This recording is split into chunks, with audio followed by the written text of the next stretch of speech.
Friends, this is Monisha और आप देख रहे हैं सेल्फ लर्निंग। आज हमारा टॉपिक है टाइप ऑफ पर्सनालिटी। ठीक है, पर्सनालिटी की जो थ्योरी है उसके कितने टाइप होते हैं उसको हम आज देखेंगे।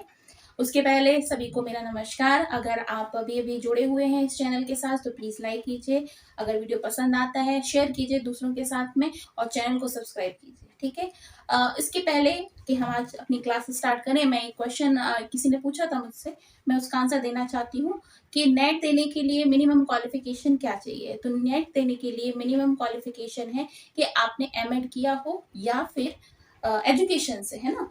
अगर आपने एमएड किया है तो, या फिर आपने पोस्ट ग्रेजुएशन यानी कि एमए एजुकेशन किया है, दोनों ही कंडीशन में आप नेट दे सकते हैं। फिर क्वेश्चन आता है कि हमने ओपन यूनिवर्सिटी से नेट किया है, एमएड किया है, कोई बात नहीं है। अगर आपने गवर्नमेंट यूनिवर्सिटी से अपनी डिग्री ली है एमएड की, प्राइवेट यूनिवर्सिटी से ली है, डीम्ड यूनिवर्सिटी से ली है, ओपन यूनिवर्सिटी से ली है, आप किसी भी यूनिवर्सिटी के हो, बस ये है कि यूजीसी के नॉर्म्स की अकॉर्डिंग वो रिकॉग्नाइज होनी चाहिए। ऐसा नहीं हो कि वो फर्जी यूनिवर्सिटी हो, है ना। इसलिए जब भी हम एनरोल होते हैं तो हम ये जरूर ध्यान देते हैं कि जो यूनिवर्सिटी है हमारी वो पूरी तरीके से वैलिड है या नहीं है। ऐसा नहीं होगा, क्योंकि आजकल बहुत सारी फर्जी यूनिवर्सिटीज भी चल रही हैं, तो इस बात का जरूर ध्यान रखिए। अगर आपने इग्नू से किया है तब भी आप नेट देख सकते हैं। ठीक है, ये बात होगी। तो आज हमारा टॉपिक है, अब बात कर लेते हैं अपने टॉपिक के बारे में। अभी जो 2022 की तैयारी कर रहे हैं उनका नजदीक आने वाला है एग्जाम, बहुत ही पास में है, तो बहुत जल्दी जल्दी आप पढ़ाई कीजिए। ठीक है, तो पर्सनालिटी के बारे में बात करें तो पर्सनालिटी के टाइप के बारे में आज हम पढ़ेंगे। तो दो थ्योरी होती है पर्सनालिटी की, एक होती है टाइप थ्योरी और दूसरी होती है ट्रेट थ्योरी। ठीक है, टाइप थ्योरी और ट्रेट थ्योरी, दो प्रकार की थ्योरीज होती हैं। ठीक है, अब हम बात करेंगे आज किसकी, टाइप थ्योरी की बात हम करने वाले हैं यहाँ पर। तो मैं आपको ये बता दूं कि पर्सनालिटी को डिफाइन करने के लिए कई सारे साइकोलॉजिस्ट आए हैं जिन्होंने अपनी अपनी बात कही है, अपने अपने तरीके से पर्सनालिटी को डिफाइन किया है ना।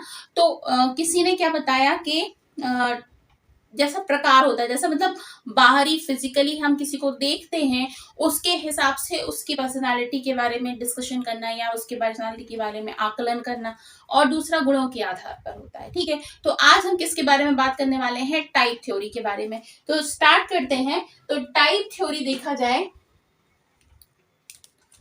टाइप थ्योरी में पर्सनालिटी के दो प्रकार, टाइप और ट्रेट थ्योरी। तो फर्स्ट आ जाता है हिप्पोक्रेट।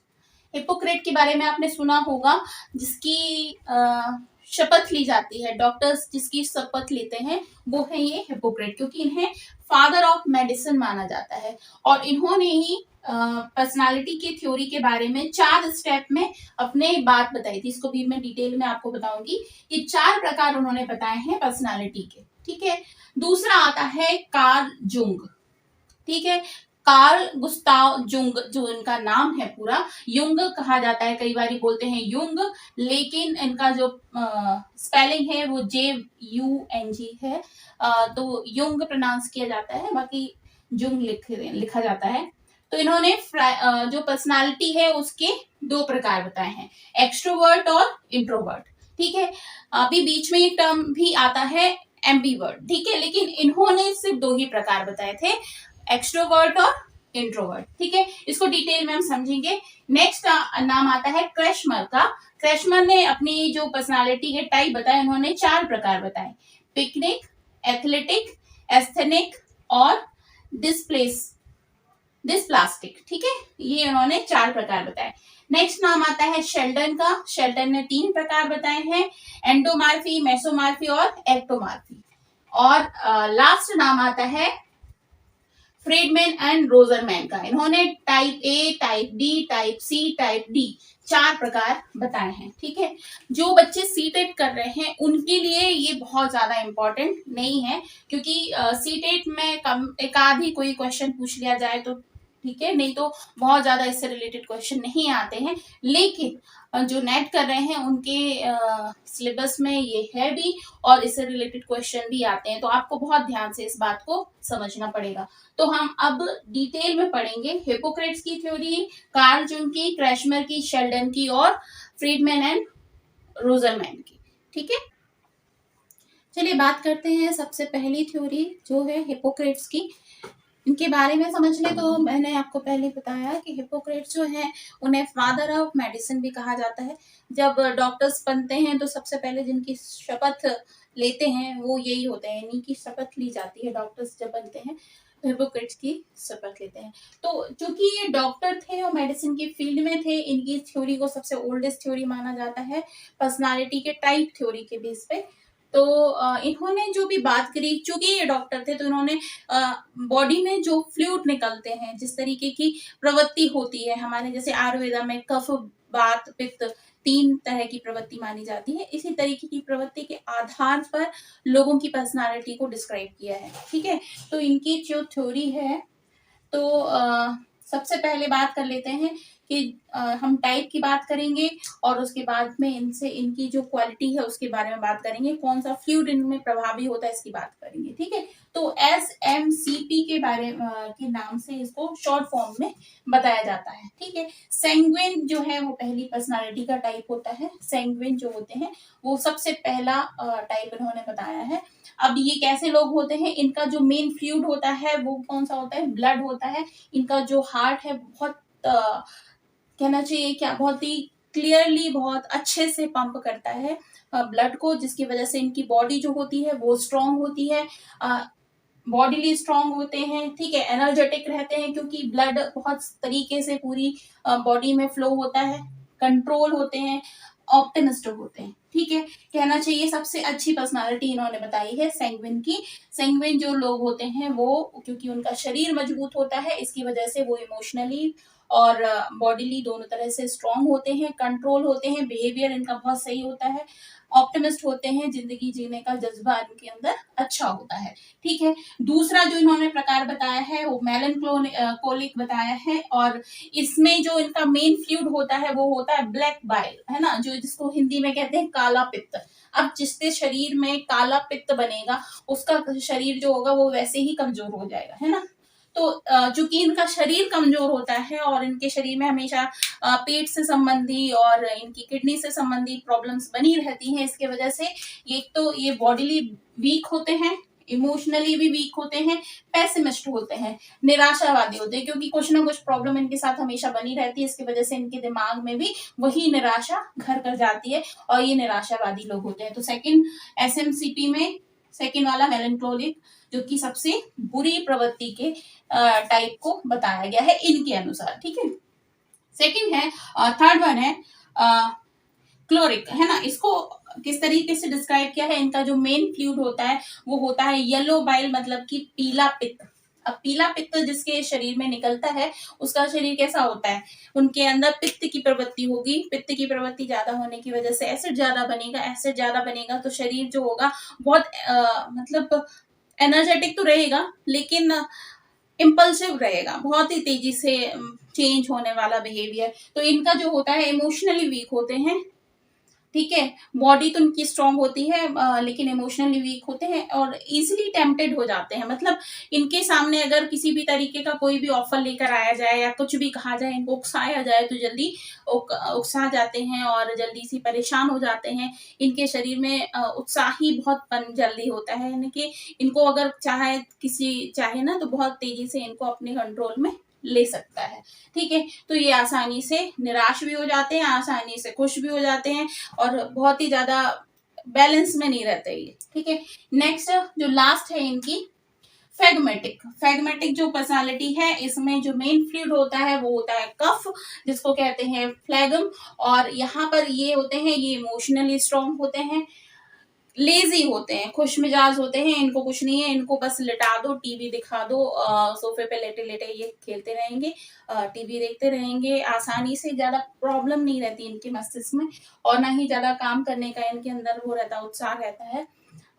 पर इसके बाद भी ये रहता है एबल टू कंट्रोल इमोशन, इनके अंदर जो इमोशंस होते हैं उसको ये आसानी से कंट्रोल कर लेते हैं, ज्यादा परेशान नहीं करते हैं, लेजी रहते हैं और हमेशा खुश रहते हैं, हैप्पी रहते हैं। ठीक है, तो ये इनकी पर्सनालिटी के 4 प्रकार बता दिए, हिपोक्रेट के अनुसार पर्सनालिटी के 4 प्रकार हैं, सैंग्विन, मेलांकोलिक, क्लोरिक और फैगमेटिक। ठीक है, आई होप आपको क्लियरली समझ में आया होगा। क्योंकि ये डॉक्टर थे तो इन्होंने जो हमारे शरीर की प्रवृत्तियां होती हैं उसके अनुसार से पर्सनालिटी के टाइप को डिस्क्राइब किया था। ठीक है, नेक्स्ट अब हम पढ़ते हैं कार्ल जुंग की। चलिए बात करते हैं नेक्स्ट थ्योरी हमारी जो है वो है कार्ल जुंग की। कार्ल जुंग ने जो बताए थे वो 2 टाइप बताए थे इन्होंने, एक्सट्रोवर्ट और इंट्रोवर्ट।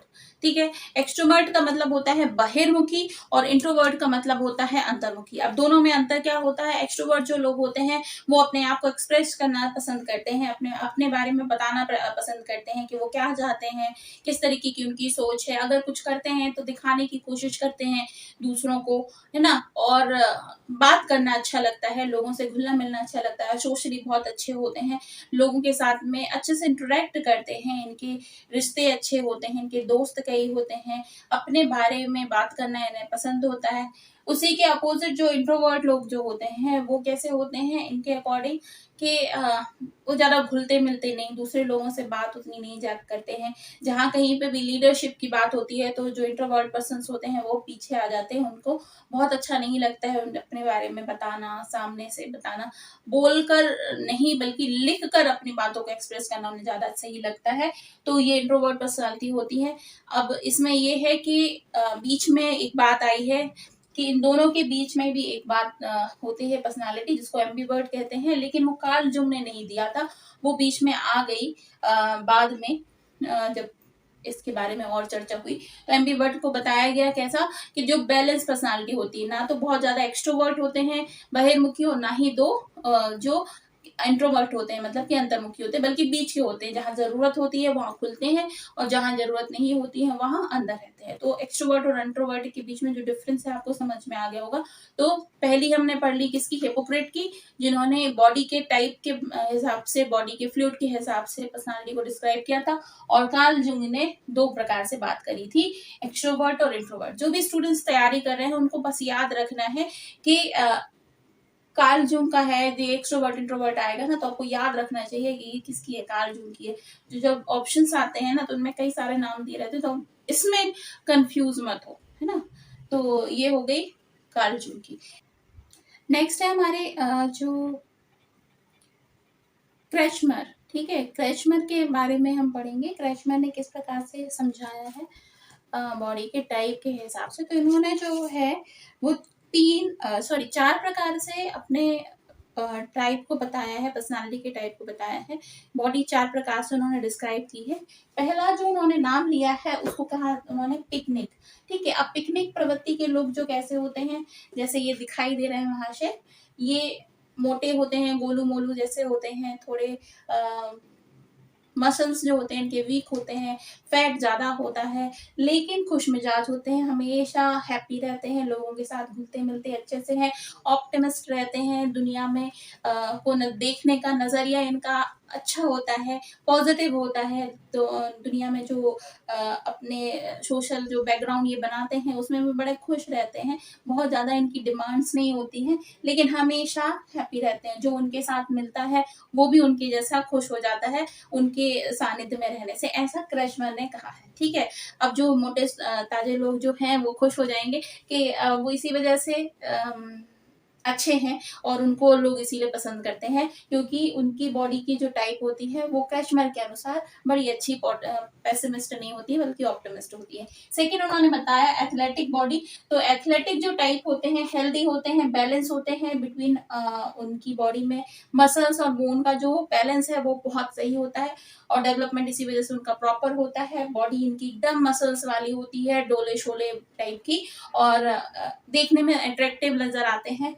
और अट्रैक्टिव होने के साथ साथ में सोशली देखा जाए तो एनर्जेटिक रहते हैं, ऑप्टिमिस्ट रहते हैं, एडजस्ट हो जाते हैं सिचुएशन के अकॉर्डिंग। तो कुल मिला के बड़ी बैलेंस पर्सनालिटी इन्होंने कही है क्रैशमर ने। जो एथलेटिक होते हैं देखने में सुंदर भी होते हैं, बॉडी भी उनकी अच्छी लगती है और उनका जो पूरी ओवरऑल पर्सनालिटी है वो अट्रैक्टिव नजर आती है।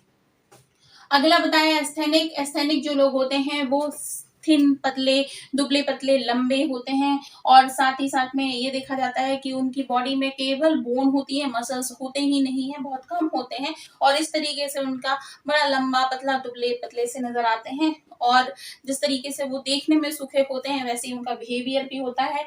अनसोशेबल होते हैं, शाय होते हैं, पेसिमिस्ट होते हैं, निराशा उनको घेरे रहती है और ऑलवेज अलोन रहते हैं। और उनका मतलब हमेशा ऐसा रहता है कि वो दुनिया से कट के रहते हैं, ठीक है। लेकिन ये सारी थ्योरी जो है वो क्रैशमर के अकॉर्डिंग है। अब ऐसा नहीं है कि जो सारे दुबले पतले लोग हैं वो इसी कैटेगरी में अपने आप को मानने लगे। हाँ, लेकिन क्रैशमर ने ये कहा है कि जो इस तरह से लोग होते हैं उसके उनका ऐसा बिहेवियर होता है, ठीक है। तो ये क्रैशमर की थ्योरी के अकॉर्डिंग है। अब इन दोनों के बीच में जो एक आता है डिस्प्लास्टिक, उन्होंने बताया इन दोनों के बीच की जो स्थिति होती है वो मतलब कि थोड़ा बहुत एथलेटिक के गुण आते हैं, थोड़ा बहुत एस्थेनिक के गुण आते हैं। तो वो बोन्स भी उनकी मजबूत होती हैं, कम इनसे कम पर इनसे ज्यादा, ठीक है। और सोशली भी वो उतने ज्यादा एक्टिव नहीं होते हैं लेकिन बैलेंस में रहते हैं। तो बहुत ज्यादा उनको शाय भी नहीं कहा जाएगा और बहुत ज्यादा अट्रैक्टिव भी नहीं कहा जाएगा। इन दोनों के बीच की जो स्थिति आती है वो डिस्प्लास्टिक के अकॉर्डिंग होती है, ऐसा क्रैशमर ने कहा था, ठीक है। तो क्रैशमर के हिसाब से कितने टाइप हो गए? 4 प्रकार हो गए, पिकनिक, एथलेटिक, एस्थेनिक और डिस्प्लास्टिक, ठीक है। क्लियर हो गई ना आपको बात? चलिए नेक्स्ट आ जाती है हमारी तीसरे जो प्रकार है, तीसरा नहीं चौथा प्रकार जो है वो शेल्डन का है। शेल्डन ने भी अपनी, जैसे क्रैशमर ने इन्होंने बताया था उसी तरह से इन्होंने भी बताया है। बॉडी के जो टाइप होते हैं दुबले पतले और बहुत ही मजबूत बॉडी, उसके ही टाइप से इन्होंने भी अपनी प्रकार बताए हैं। इसको शॉर्ट फॉर्म में हम याद कर सकते हैं EME थ्योरी, है ना। अब इन्होंने भी बॉडी टाइप, बॉडी कैरेक्टरिस्टिक्स और पर्सनालिटी कैरेक्टरिस्टिक्स में अपने जो थ्योरी है उसको डिवाइड किया है। पहली उन्होंने दी है एंडोमॉर्फी। एंडोमॉर्फी वैसे ही है जैसे कि क्रैशमर की पिकनिक थी। बच्चे बहुत कंफ्यूज होते हैं, मैं खुद कंफ्यूज होती है, इसलिए मैं आपको बता रही हूँ कि क्रैशमर की थ्योरी और शेल्डन की थ्योरी जो है उसमें आपको ध्यान रखना है कि क्रैशमर की थ्योरी के नाम जो है वो पिकनिक, एथलेटिक और एस्थेनिक है ना। यहाँ पर ध्यान रखिएगा एंडोमॉर्फी, मेसोमॉर्फी और एक्टोमॉर्फी है, ये ध्यान रखिएगा क्योंकि बच्चे बहुत ज्यादा कंफ्यूज होते हैं। जब क्वेश्चन आता है ना बॉडी के प्रकार के टाइप से क्वेश्चन पूछ लिया जाता है तो शेल्डन लगा देते हैं जबकि आंसर क्रैशमर होता है। इसलिए थोड़ा ध्यान में रख के इसका आंसर आप लगाइएगा। एंडोमॉर्फी जो लोग होते हैं वो वैसे ही जैसे कि उसमें पिकनिक होता था, नो मसल्स डेवलपमेंट होता है, फैट ज्यादा होता है। इनमें मसल्स का डेवलपमेंट उतना अच्छा नहीं होता है लेकिन फैट बहुत ज्यादा होता है। लेकिन ये लोग होते हैं वो खुश होते हैं, टेक एवरीथिंग इजी, यहाँ पर मतलब बहुत ज्यादा प्रॉब्लम में नहीं रहते हैं, मस्त राम मस्ती में आग लगे बस्ती में वाली इनकी बात होती है। तो हमेशा खुश, सोशली अच्छे होते हैं, लोगों के साथ घुलते मिलते हैं, ऑप्टिमिस्ट होते हैं। खाने में भले इनके घर में कुछ भी ना हो लेकिन बड़े खुश मिजाज ये लोग होते हैं। तो ये आशावादी होते हैं, सामाजिक होते हैं, अच्छे से रहने वाले लोग होते हैं, इजी गोइंग होते हैं, इनको मनाना, इनके पास बैठना अच्छा लगता है लोगों को। तो ये हो गए एंडोमॉर्फी, है ना। नेक्स्ट आता है जो नाम है वो मेसोमॉर्फी। मेसोमॉर्फी आपको नजर आ रहा होगा। मेसोमॉर्फी जो है वो जैसे वहां पर एथलेटिक बॉडी होती थी वैसी ही होती है। मसल्स बड़े अच्छे होते हैं, डेवलपमेंट इनका मसल्स का और बोन का बहुत तरीके से होता है और उसके कारण से इनकी बॉडी जो होती है बड़ी खूबसूरत नजर आती है और देखने में अट्रैक्टिव होते हैं। इसी तरीके से इनके काम भी होते हैं, इनकी पर्सनालिटी भी होती है, इनको काम करना पसंद होता है, एडवेंचरस एक्टिविटीज जो होती हैं उसमें इंटरेस्ट होता है, रनिंग, स्पोर्ट्स में इनका इंटरेस्ट होता है। इसलिए देखा होगा कि जो भी इस तरीके की बॉडी वाले होते हैं यही एडवेंचरस एक्टिविटीज में आते हैं, ठीक है। ऐसी बॉडी वाले कभी नहीं जाएंगे, वो कहेंगे कि नहीं मुझसे नहीं चला जाता। लेकिन यहाँ इस तरह से खेलना कूदना, पहाड़ पर चढ़ना, है ना, ये सारी चीजों को करना, बहुत अच्छे स्पोर्ट्स में लेना, स्विमिंग करना, तो ये सारी जो स्पोर्ट्स होते हैं उसमें इस तरह के लोग आगे बढ़ते हैं, ठीक है। आगे आता है एक्टोमॉर्फी। एक्टोमॉर्फी वाले वही वही थिन होते हैं, लंबे पतले निराशावादी लोग होते हैं, वीक होते हैं। इस वजह से ये अपने आप को थोड़ा सा कमजोर मानते हैं, इमोशनली भी कमजोर मानते हैं, फिजिकली भी कमजोर मानते हैं। इसकी वजह से ये निराशावादी हो जाते हैं और लोगों के साथ घुलते मिलते नहीं है और इनका इसी कारण से अकेले रहना इनको पसंद आता है। तो इस तरीके के लोग बहुत ज्यादा इंट्रोवर्ट टाइप के भी होते हैं, ठीक है। तो शेल्डन के अनुसार EME आपको याद रखना है। 3 प्रकार इन्होंने बताए एंडोमॉर्फी, मेसोमॉर्फी और एक्टोमॉर्फी, ठीक है। चलिए लास्ट जो हमारी आज की टाइप थ्योरी है वो है फ्रीडमैन और रोजरमैन की। ठीक है। इनको ABCD थ्योरी भी कहा जाता है। तो क्योंकि इन्होंने कैसे बताया, इन्होंने कुछ नाम नहीं दिया है, बल्कि कैसे कहा है, type A, type B, type C और टाइप डी थ्योरी। ठीक है। अब पहले इन्होंने केवल टाइप ए और टाइप डी थ्योरी दी थी इनिशियली, उसके बाद टाइप सी और टाइप डी थ्योरी दी है। ठीक है। अब चलो जान लेते हैं कि टाइप ए थ्योरी जो है, मतलब टाइप ए प्रकार के जो लोग हैं वो कैसे होते हैं। तो पहली बात तो ये समझ लीजिए आप कि ये हाईली मोटिवेटेड होते हैं, बहुत अच्छे से मोटिवेटेड होते हैं, हमेशा लैक ऑफ पेशेंस होता है इनके अंदर, पेशेंस की बहुत ज्यादा कमी होती है। फील शॉर्ट टाइम, हमेशा इनको ऐसा लगता है कि समय की कमी है, जल्दी जल्दी काम को खत्म करो। इन ग्रेट हरी, हमेशा जल्दीबाजी में रहते हैं। और feel always burden with work, इनको हमेशा लगता है इनके सिर पे बहुत सारा काम है, सारा बोझा इनको ही उठाना है, और इनको इस वजह से ना हमेशा बर्डन फील होता है कि किस तरीके से ये काम को फिनिश करें, इनको ये हमेशा चिंता सताती रहती है। इसी की वजह से इनको हमेशा खतरा रहता है हाइपरटेंशन का, और हार्ट डिसीजेस का भी खतरा इनको रहता है। ठीक है। क्रोनल जो हार्ट डिसीज होती है उसका खतरा रहता है। तो टाइप ए के जो लोग हैं वो कैसे होते हैं, हमेशा इनको हम काम करने का भूत सवार रहता है, जल्दी जल्दी लगा रहता है, इनको नहीं मतलब है दूसरा क्या कर रहा है, कैसे कर रहा है, इनको सिर्फ अपने काम से मतलब रहता है। तो ये इस तरह से लोग होते हैं टाइप ए प्रकार के। टाइप बी जो होते हैं वो जस्ट इनके अपोजिट होते हैं, जो मतलब ना तो जल्दीबाजी में रहेंगे, ना ही काम करेंगे, मोटिवेशन उनका होता नहीं है, और हमेशा लगते हैं परेशान। हरी उनको कभी होती नहीं है, जल्दीबाजी किसी भी चीज की नहीं होती है, उनके पास काम होता भी है तो पड़ा रहने देते हैं, कोई जरूरत नहीं है काम करने की। इस तरह के लोग होते हैं। मतलब कुछ प्रकार ना समझते हुए आप कहो कि टाइप ए में जो भी क्वालिटीज हैं वो उनके अंदर नहीं होती है। ठीक है। अब चलिए सी वाले लोग देख लेते हैं, सी वाले कैसे होते हैं। तो देखिए कोऑपरेटिव होते हैं, समझ जाते हैं, इनकी तरह नहीं कि अपनी बात पर ही टिके रहें, अपनी बात पे ही अड़े रहें। ये थोड़े होते हैं, कोऑपरेटिव होते हैं, पेशेंस होते हैं, इनके अंदर पेशेंस होता है, लोगों की बात सुनते भी हैं, समझते भी हैं। Suppress their negative emotion. ठीक है। नेगेटिव इमोशंस आते हैं, भाई इंसान है तो हमेशा, हर व्यक्ति हमेशा पॉजिटिव नहीं रह सकता है, उसके अंदर भी कभी ना कभी किसी एक सिचुएशन पे ऐसी स्थिति आ जाती है कि वो नेगेटिव हो जाता है, लेकिन अपने आप को ये रिचार्ज कर लेते हैं, अपनी अपनी ही बातों से सेल्फ मोटिवेट हो जाते हैं, सेल्फ मोटिवेशन उनके अंदर होता है। एक दो दिन अपने आप को देखते हैं कि नेगेटिविटी उनके अंदर हावी हो रही है, तो अपने आप ही उन इमोशंस से बाहर निकल आते हैं।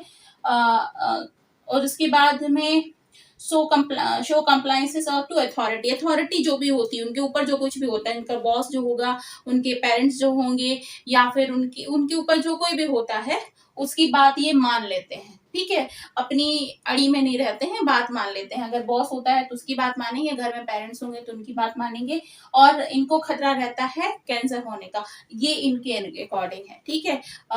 तो इस तरीके की क्वालिटी वाले जो लोग होते हैं, पेशेंस होंगे, सपोर्टिव होंगे, कोऑपरेटिव होंगे, इसके अलावा लोगों के साथ में अच्छे से डील करेंगे, नेगेटिविटी अगर उनके ऊपर कभी आ भी रही है तो उससे बाहर निकल आते हैं। और जो टाइप डी वाले लोग हैं वो सारे के सारे अपोजिट होते हैं टाइप सी के, मतलब जो कुछ भी टाइप सी की क्वालिटीज हैं इनके अंदर नहीं होती। ये अगर नेगेटिविटी इनके ऊपर आती है तो ये डिप्रेशन में चले जाते हैं, एंजाइटी डिप्रेशन में चले जाते हैं। एब्सेंस टू टाइप सी, यानी टाइप ए सी में जो भी क्वालिटीज इनके अंदर नहीं होंगी, पेशेंस नहीं होगा, नेगेटिविटी जो होगी, इमोशंस उस पर इनके ऊपर टिके रह जाएंगे, उसमें घुसते चले जाएंगे, अपने आप को प्रॉब्लम में डालते चले जाएंगे। इनके साथ जो लोग रहेंगे वो भी इनके साथ में रहकर अपने आप को मतलब डिप्रेस फील करेंगे।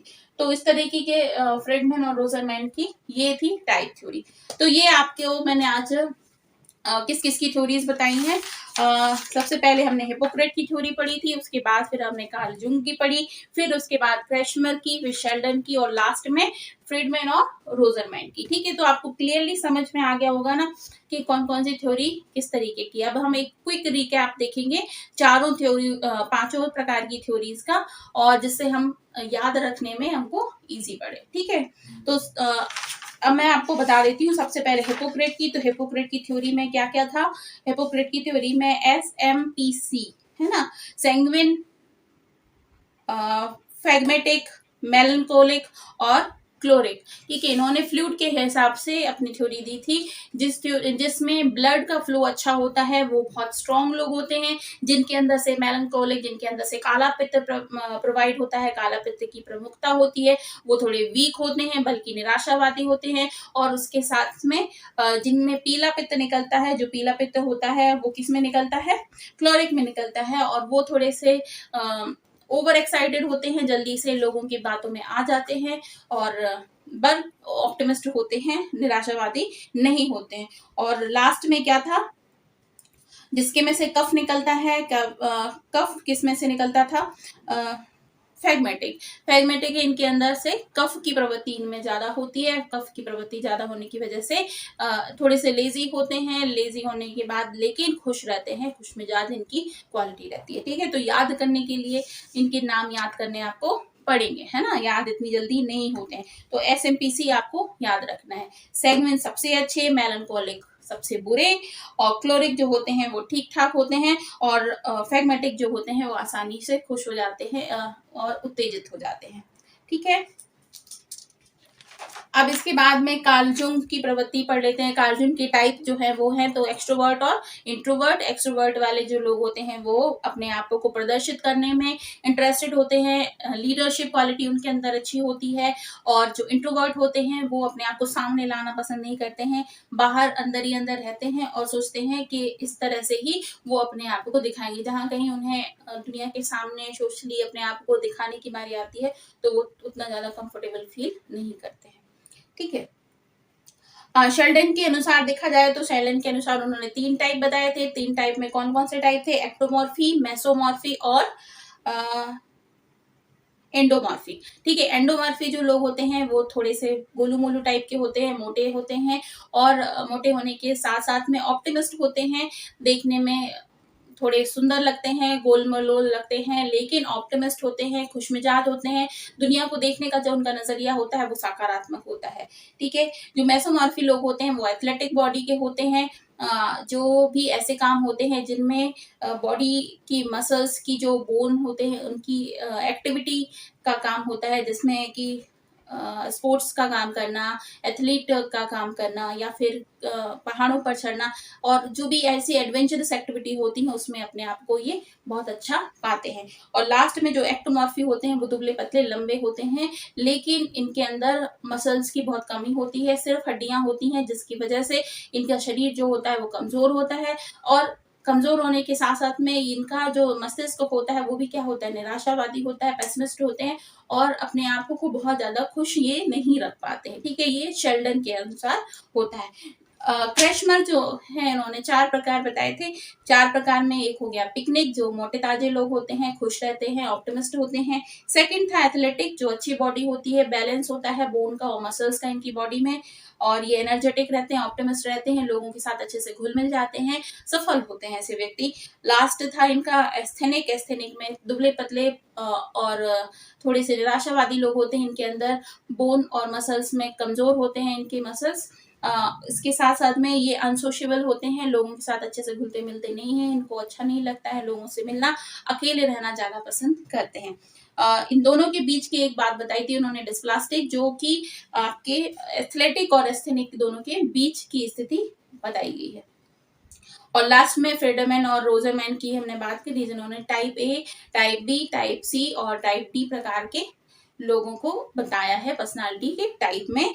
पहली बात ये है, जो ऐसे लोग होते हैं टाइप ए प्रकार के, मोटिवेटेड होते हैं, पेशेंस इनमें नहीं होता है, जल्दीबाजी में रहते हैं, बहुत हमेशा बर्डन फील करते हैं कि उनके पास बहुत सारा काम है, दिमाग में हमेशा उनके काम ही चलता रहता है, और लगता है उनको समय की कमी है, समय इनके पास में बहुत कम है, जल्दी जल्दी काम करने की कोशिश करते हैं, और इसी वजह से इनके शरीर में हाइपरटेंशन और क्रोनिकल जो हार्ट डिसीज होती है, क्रोनल हार्ट डिसीज होती है, उसका खतरा मंडराता रहता है। टाइप बी के लोग होते हैं just opposite to type A, है ना, अगर वो जल्दीबाजी में रहते हैं तो ये जल्दीबाजी में नहीं रहते, मोटिवेटेड रहते हैं तो ये डीमोटिवेटेड हो जाते हैं, तो इस तरीके के अपोजिट होते हैं टाइप ए से। टाइप सी वाले जो लोग होते हैं वो कोऑपरेटिव होते हैं, अथॉरिटी के आज्ञा को पालन कर लेते हैं, जो भी उनके बड़े होते हैं उनकी बात मान लेते हैं। पेशेंस होते हैं, हमेशा उनके पास में आइडियाज होते हैं, खुश रहते हैं। अगर नेगेटिविटी आती है उनके ऊपर, इमोशन, नेगेटिव इमोशन हावी होने लगते हैं, तो उससे अपने आप ही ये दूर हो जाते हैं। और टाइप डी के लोग जो होते हैं वो टाइप सी के अपोजिट होते हैं। जब डिप्रेशन में जल्दी आ जाते हैं, एंजाइटी जल्दी से हो जाती है, और जिस तरीके से ये मोटिवेटेड हो जाते हैं वो नहीं हो पाते। अगर इनके साथ में ऐसी घटना घट जाती है जो कि इनको डिप्रेस करे, तो ये डिप्रेशन के अंदर घुसते हुए चले जाते हैं। ठीक है, तो आई होप ये सारी चारों की चारों टाइप जो है वो आपको क्लियर हो गई होंगी, है ना। अगर कोई भी क्वेश्चन आता है तो प्लीज मुझसे आप कमेंट सेक्शन में पूछेगा, मैं उसका आंसर देने की कोशिश करूंगी। इससे रिलेटेड हम क्वेश्चन भी करेंगे। इसके बाद में एक और थ्योरी बचती है, ट्रेड थ्योरी। अब ये टाइप थ्योरी थी, अब हम ट्रेड थ्योरी को करेंगे। उसके बाद फिर हम इसके क्वेश्चन भी सॉल्व करेंगे। अगर इस बीच में आपका कोई क्वेश्चन हो तो कमेंट सेक्शन में मुझसे पूछ सकते हैं। ठीक है, टाइप थ्योरी की वैसे बहुत ज्यादा क्रिटिसिज्म हुआ था, क्योंकि लोगों ने इस बात को कहा कि आप किसी को देख कर उसकी पर्सनालिटी के बारे में नहीं बता सकते हैं, लेकिन फिर भी थ्योरी तो है और हमें अपने जरूरत और हमारी सिलेबस की डिमांड के अनुसार इसको पढ़ना पड़ेगा। ठीक है, तो आई होप आपको ये क्लियर हो गई होगी। ठीक है, तो अगर वीडियो अच्छा लगा है तो प्लीज लाइक कीजिएगा, शेयर कीजिएगा अपने दोस्तों के साथ में, और अगर अभी तक इस परिवार से नहीं जुड़े हैं सेल्फ लर्निंग से, तो चैनल को सब्सक्राइब जरूर कर लीजिएगा। ठीक है, कोई सुझाव हो तो मुझे पूछिए, मैं उसका पालन करूंगी, आगे अपने आप को सुधारने की कोशिश करूंगी। ठीक है, जो भी आगे मुझसे हो पाएगा तो मैं कर पाऊंगी। तो मिलते हैं आपसे बहुत जल्द नेक्स्ट वीडियो में। तब तक के लिए अपना बहुत ख्याल रखिए, सेल्फ लर्निंग से जुड़े रहिएगा। टेलीग्राम चैनल है मेरा, उसमें आप जुड़ सकते हैं, फेसबुक के पेज से आप जुड़ सकते हैं, इंस्टाग्राम के पेज से आप जुड़ सकते हैं। ठीक है, तो ये सारी थ्योरीज के जो PDF है मैं टेलीग्राम चैनल पर डाल देती हूँ, तो आप वहां पर जाकर देख सकते हैं। ठीक है, चलिए मिलते हैं आप बहुत जल्द नेक्स्ट वीडियो में। तब तक के लिए बाय बाय।